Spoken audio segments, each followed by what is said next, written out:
Prologue. A cold, persistent drizzle had driven Lucy Dawkins from the familiar bustle of London to the rugged outskirts of Morwall town. For years she had served in the households of the privileged, most notably under Lady Annalise Rochford in a tale of passion and peril known to few. Now, determined to forge her own destiny and leave behind the gilded cages of her past, Lucy had accepted a position at a modest country estate. She craved not only stability and a chance to rebuild her life, but also a chance to finally be seen for herself rather than as a shadow of her former mistress. The moor stretched out before her, a bleak, windswept expanse of heather and bog, the sky a slate of perpetual gray. In that vast solitude, Lucy could almost believe in the possibility of anonymity, of blending with the land. Yet as the carriage rattled over uneven country roads, she couldn't shake a sense of foreboding. Whispers in the wind seemed to murmur secrets of smuggling and hidden crimes, and she knew that even here danger might lurk. Chapter 1. When Lucy Dawkins alighted from the creaking hackney at the estate's stone entrance, she paused to take in her new surroundings.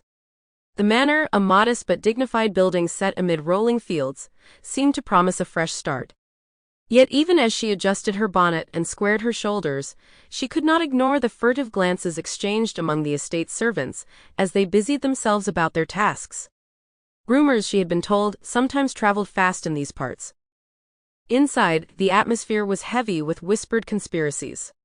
While Lucy was to serve as a companion and helper, she overheard snatches of conversation, hushed voices speaking of crates hidden deep in the cellar and murmurs of illicit contraband.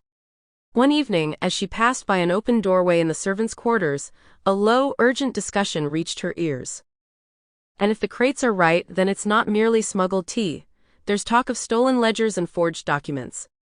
They say the master's been in league with men who traffic secrets." Lucy's heart pounded as she pressed her ear to the cool wall.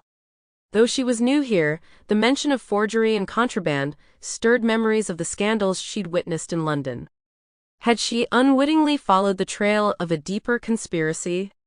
She shivered despite the chill in her bones.